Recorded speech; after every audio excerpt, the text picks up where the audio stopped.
Hello, Mariam. Hello. Nice. Nice to meet you.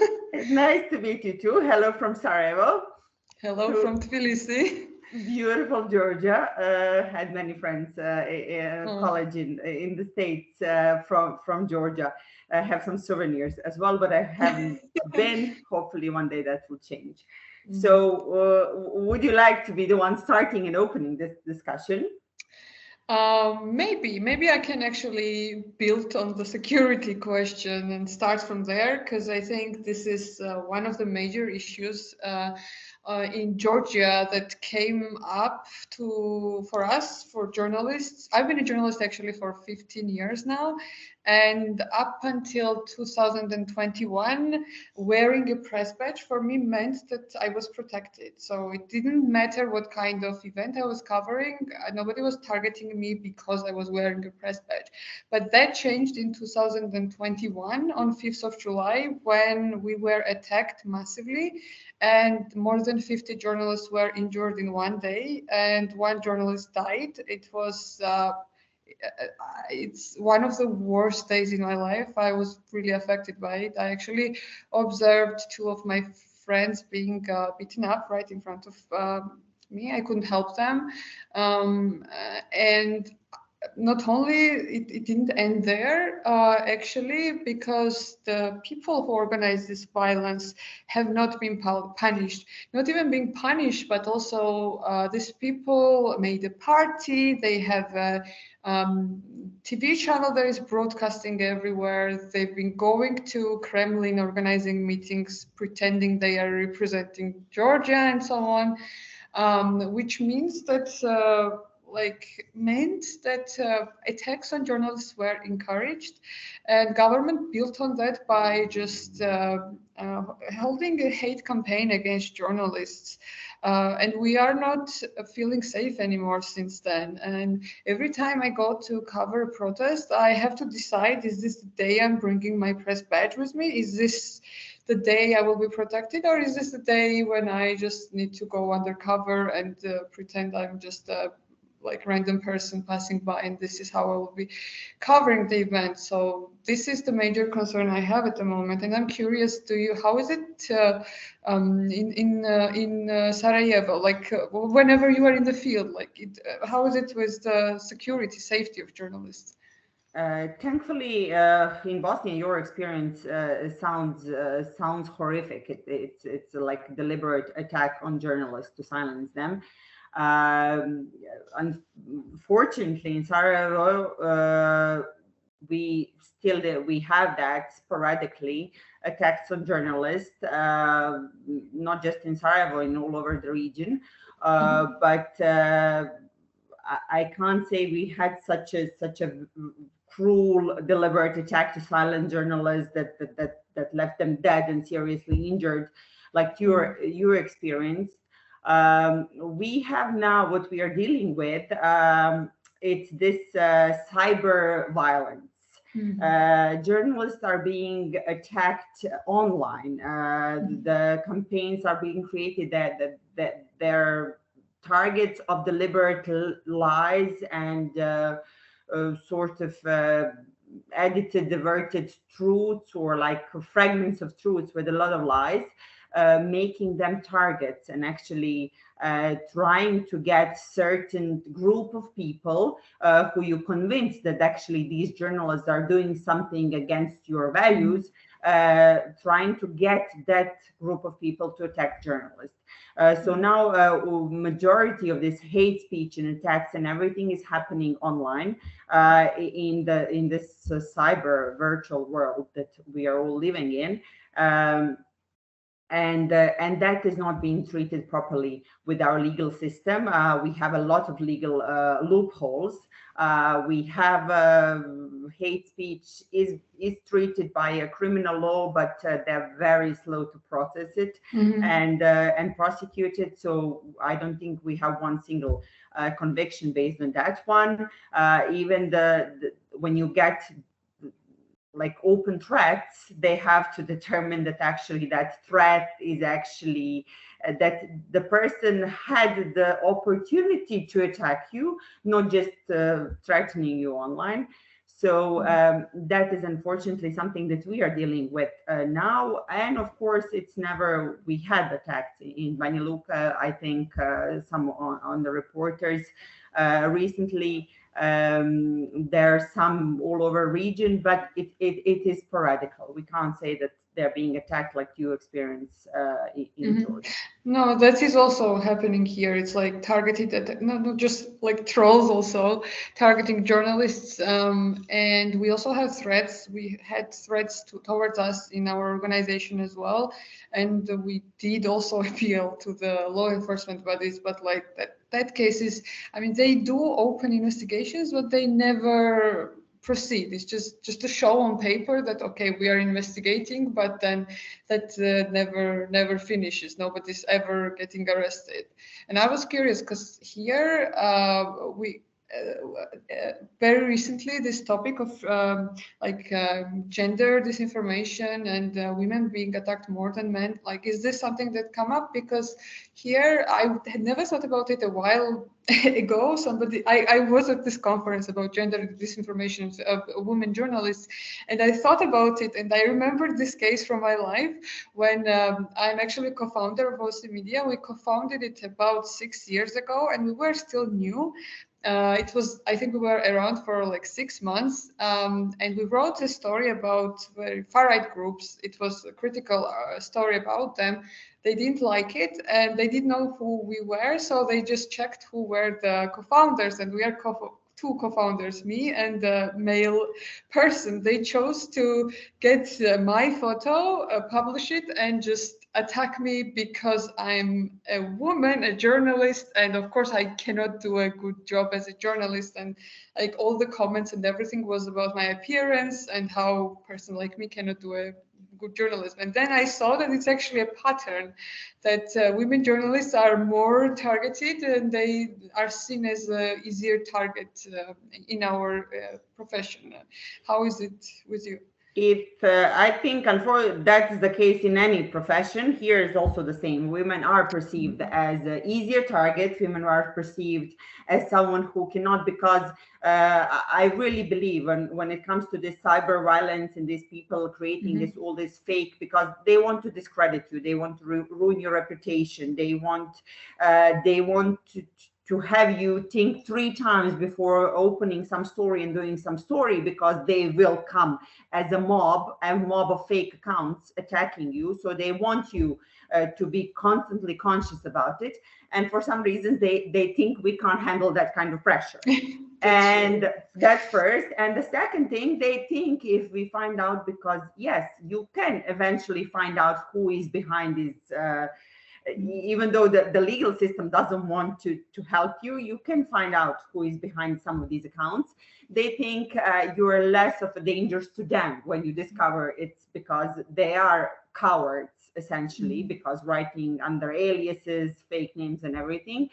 So that's why they don't perceive us they don't perceive us strong enough to be afraid of us, so that they think they can attack. But it's usually the women, because we have the persistence. It's usually the women that they get the spite out of us. So when you start attacking me for no reason whatsoever, you get me. Of course, at first, no one likes that, especially because that's, as you mentioned, they're attacking the way we look. It's a very it feels like sort of cyber rape. At one part, what they're doing, they take your picture and they let the mob of their people trying to comment on every single thing about you. So it is difficult to read these things, but then it just gets you mad. And then you go and you want to fight, and you want to fight to change the laws and the legal system to have these people prosecuted, because then you start, like in my case, then we start thinking, okay, they're doing this to me and I'm 40 something years old and I'm very well developed, mature. Okay, you can shake me a little bit and I go back. But what when you do these kind of things to teenagers?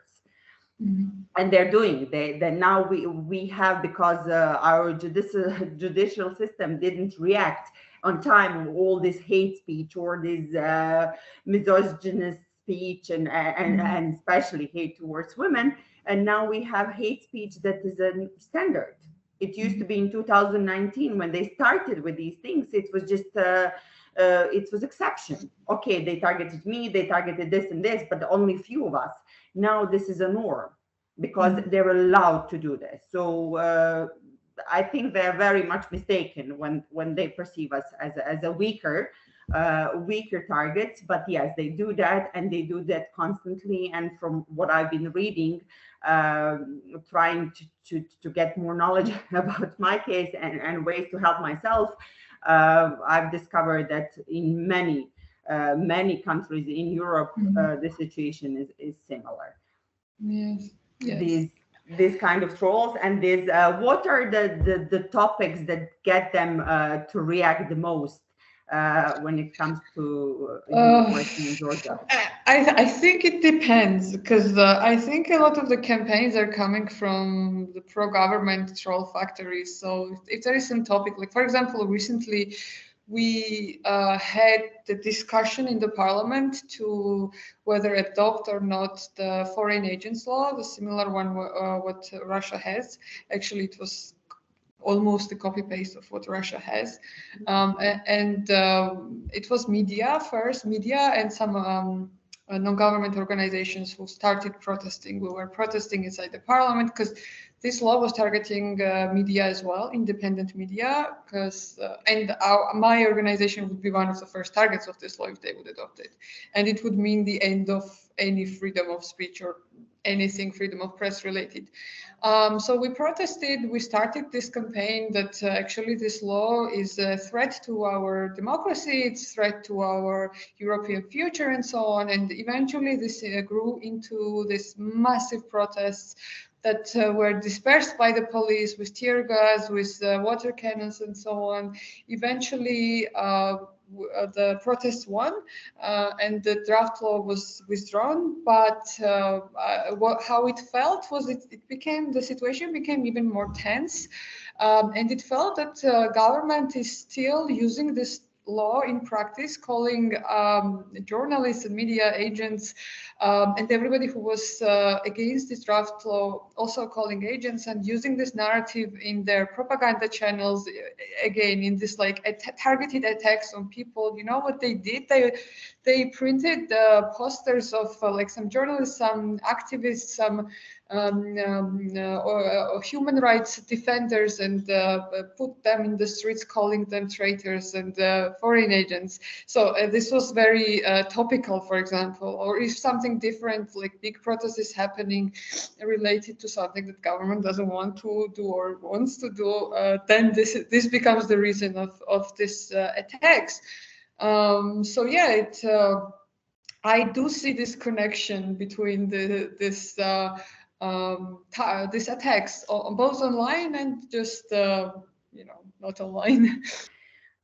Exactly, that's what I'm saying. All these cyber attacks, that they really strategically and deliberately do this because they want to dehumanize you.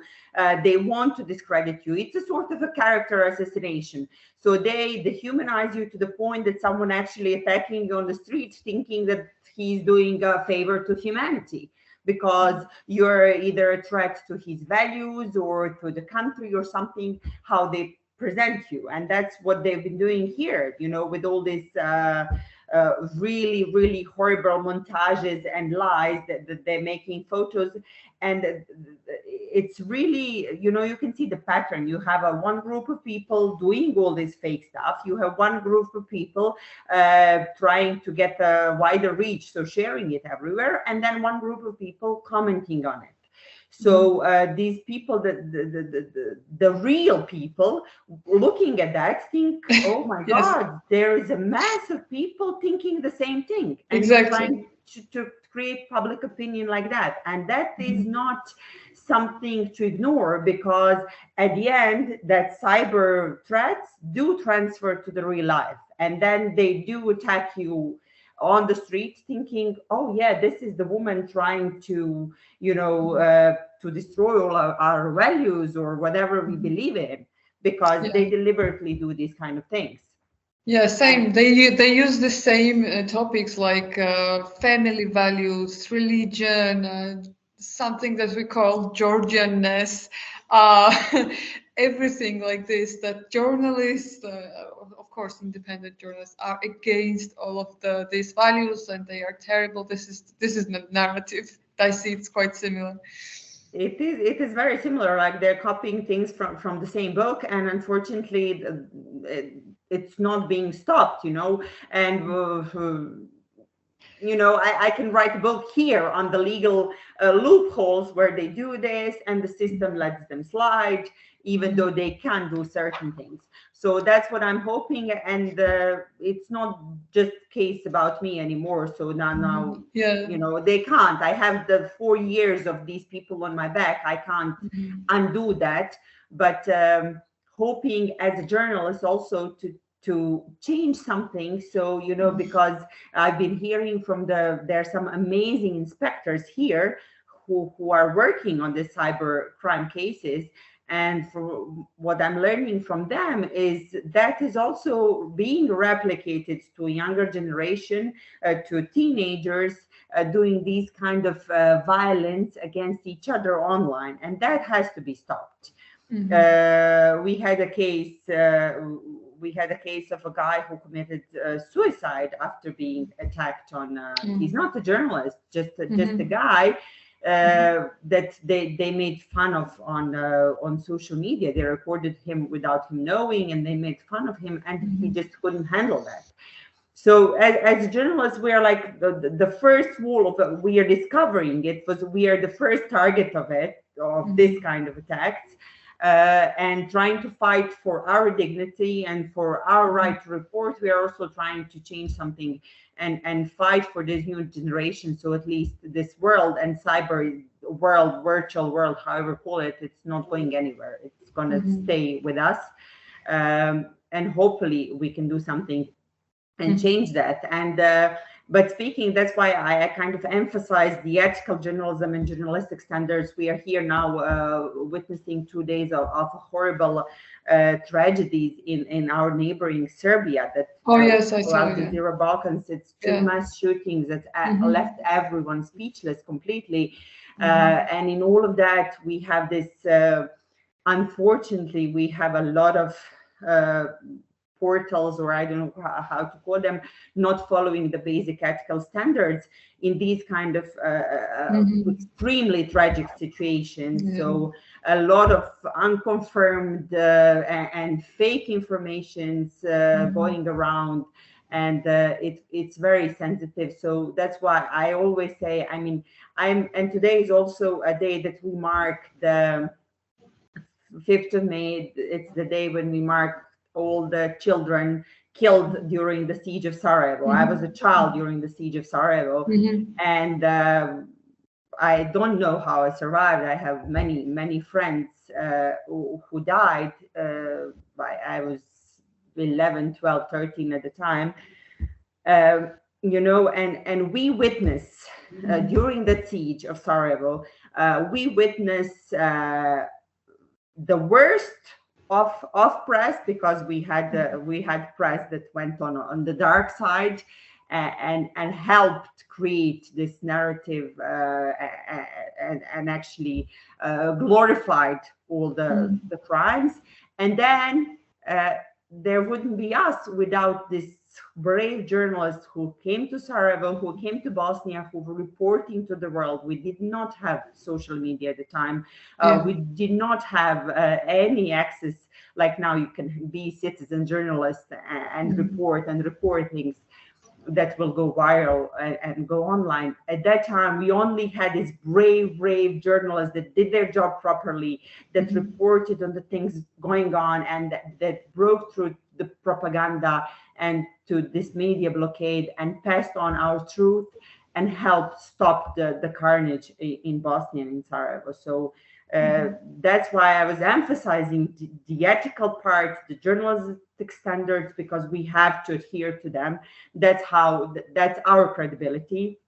We have utmost responsibility to this society. This is a changing society from this old age to this cyber new age, and I think everyone is a little bit lost in that. And now there even talks about this artificial intelligence that everyone they're gonna replace me and you and all, or our jobs will be replaced. And that's why we have to go back to the basic.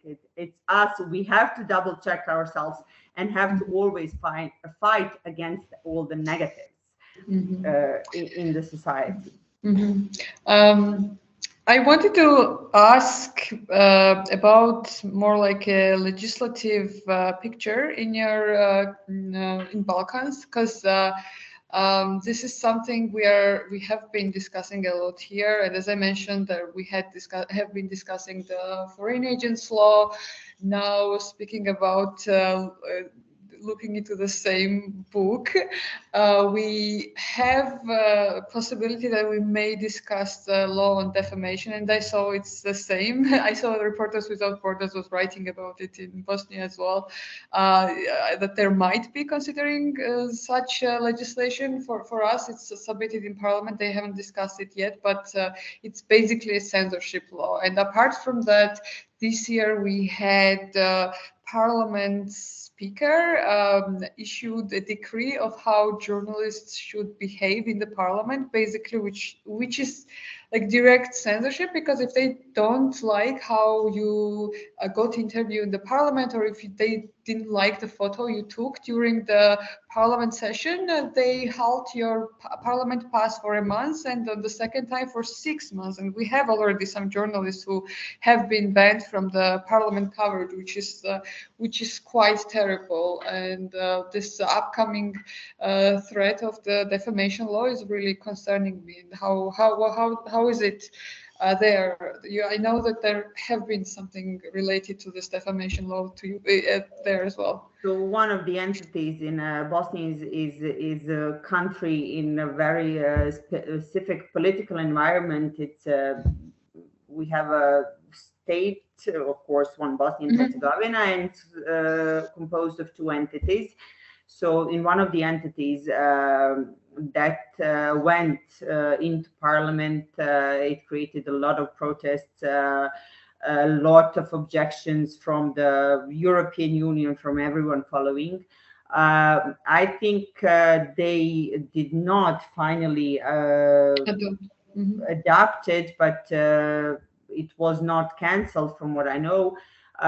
So it's that kind of atmosphere actually here regionally. When you watch this media freedom, I think all of our countries are dropping on that list every year, because it's kind of it's global atmosphere, it's global atmosphere. Everyone is trying to fight against journalists. We are as Al Jazeera Media Network, we had horrible cases. We had our reporters, and some are still in Egyptian jails without any charges. We had our reporter Shireen Abu Akla killed while on duty, while wearing a press vest and helmet and everything. She was deliberately shot at by Israeli forces in Palestine while on assignment. There has been no consequences. No one has been held responsible for that. So we are witnessing, and as a part of network, we are actually witnessing all these media freedoms all over the world declining, unfortunately. Everyone is blaming reporters for whatever they see fit, and they're trying to pass the law. And that's what I get back to, this cyber violence, but that is setting the agenda. That's that they start creating agenda online, that it's actually the reporters that done this wrong and have done this wrong. And if we actually control the reporters, then everything is going to be perfect, because it's reporters creating mayhem. And that is this false narrative that's been deliberately pushed out first online, and since everyone is online, it started slowly creating this public opinion that we have to regulate the reporters. And unfortunately, we're all going back instead of going forward and having more freedom to report following, fact-based ethical journalism and do our job properly and report, because everyone claims they want to be part of this, how we call them, Western standards. We want to join European Union, so we need to show that we have freedom of the press, that our press is free to report on, to discover the affairs, corruption affairs, who is doing that's your corrective, that's your society corrective. But unfortunately, I don't think situation is really good anywhere in that sense. And the public, it's not fighting too hard to have no, because free. Yeah, no, because like as I mentioned, for us, public is not running to help us, because I think government here at least makes a huge effort for us to be hated, and it's very clear how they're doing it. Like, for example, especially after the full-scale invasion of Ukraine, Georgian government changed its pro-Western course to very anti-Western one, and together with the changing of the foreign course, they started just attacking journalism, independent journalists, and they have this propaganda narrative that the West is trying to open some second front in Georgia, and we journalists are helping them. Not only that, but we have like ministers, for example, who personally pick who can attend their events, or there was this minister who took away a microphone from a journalist and kept it for like 6 months, which is a criminal law violation. And many other cases, like personal insults coming from the government, and saying how we journalists are destroying this country, and nobody's punishing them, obviously, because they are government people, and this becomes like people get used to this, and they are very aggressive, both online but also during some protests as well. When they see journalists, they don't like us, and unfortunately, when we will be probably facing this defamation law, I don't think a lot of people will be coming and running to defend us and our rights, which is very sad, and which is probably what government is trying to achieve here, to just have their several propaganda channels strong and us very weak in different means. It's not just that, but also there are some legislative pressure, because they have been suing for different reasons individual journalists or media outlets. There has been pressure on advertising market as well, and some restrictions. And last year we had the head of the biggest opposition TV channel is in jail, actually, which happened just a week before we were supposed to receive EU candidate status, and it was seen as a sabotage to it, and they used this opportunity, unfortunately, it was more way to suppress media. Do you have any journalists like being criminally prosecuted or in jail? No, that's what I'm saying. It's online. Experience is there. We are still talking about the threats coming toward trying to stop. So thankfully, we don't have these kind of situations to that extent. There are some on the lower. But there are talks, right? Because like I see this kind of things repeating in different countries like ours, like in Balkans, in Caucasus, in Eastern Europe countries. I don't know. Some countries are discussing. Some countries like us are a bit more forward. I think Kyrgyzstan already has this defamation law adopted. Some countries have the foreign agents law, and so like it's quite.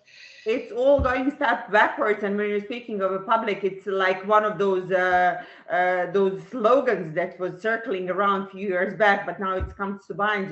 When they came for a journalist, I did not react because I wasn't a journalist, and then they came for me, and no one had to report on it because all the journalists were gone. I think it's a huge threat. I think now The agenda setting happens online. When you target, when you make the enemies out of media, when you create in the public opinion that actually the media is after the basic value of a certain group, and that's how you dehumanize, and then it can lead to more serious actions like you're mentioning. So that's why it's important to cut it in the core, to start speaking and say, okay, this is not okay, this hate speech is not okay, this is character assassination, discreditation, this is not okay, this is all lies, and to start pointing fingers at the beginning, because if you let it slide, we are moving towards what you're experiencing now. So it's 2023, and press freedom is unfortunately on the decline globally. So we have to get our voices together and our voices back. So you were talking how the state of media is declining everywhere, and how journalists are attacked, and it's not the best situation in the world in media. I was wondering, I wanted to ask more a personal question, like, why are you staying in journalism, and are you still planning to stay in journalism, and what it means for you to be in this profession? For me, I kind of lost when I was younger. I had the hope that every day, with every single piece and story I can do, I will change something. I did stories in the States where I was studying for NBC on the homeless shelters, hoping that, okay, the situation will change. You have a lot of hopes. But then eventually I came to the realization, okay, you do your job properly every single day, but if once a year you make a difference, then it's a huge difference. And for us, I mean, especially as someone who lived through these tragedies and the aggression and the genocide here, and and we're still living with it. I'm back in Sarajevo. I lived abroad and then came back. When we once a year report and send it, and we have the whole world coming to us. Now we are covering through all the Al Jazeera media network. We talk about genocide in Srebrenica. Now it's hundreds of millions of households that get that information. When we talk about attacks in Gaza and Palestinians being attacked, these are these things that actually that you have the importance and your voice matters, because you're spreading the truth about, either we are trying, because here we are still dealing with people who are denying that there was genocide. So we are spreading these kind of truths, and you say, okay, maybe I can't change something every single day, but once a year, if my voice matters, if something that I do, if the credibility that I make throughout 364 days in the year, if that credibility gives me strength to have my voice heard, that one day of the year, then I'm doing a good job and I'm changing something, and I am helping someone, and I'm opening eyes of someone else who actually did not have a chance to hear this side of the story. So we are voice of the voiceless, and really, I kind of now believe in that. Okay, small things, small steps, once a year, it's enough for me. That's journalism, and journalism is I think the most amazing profession. Yes. You have to love it. It's stressful. Our families have to understand us. It's crazy work hours. Absolutely. I 100% agree with what you said, because I'm in love with this profession. I think I was born to be a journalist for the same reasons you said, because I believe in quality journalism. I believe that quality journalism can make a change. And as you said, sometimes our stories change the life of one person, but that gives you so much energy to continue doing what you do. And even though it's a dangerous profession, I've been injured actually many times while covering protests, and then you think, is this what I want to be? But then something small, even small, happens, and then you're like, okay, this is important, especially in the developing countries where democracies are not strong. I think media has it's very powerful, and we should continue what we're doing. We should, and we are stronger. Not everyone. Yes. They're all mistaken to perceive us as weaker. We are much stronger and much more persistent in when we. I enjoyed so much talking to you, and I'm hoping to meet you in person. Me too. One I day hope soon. so. Thank you so much. It was Thank so you very interesting. much. Thank you.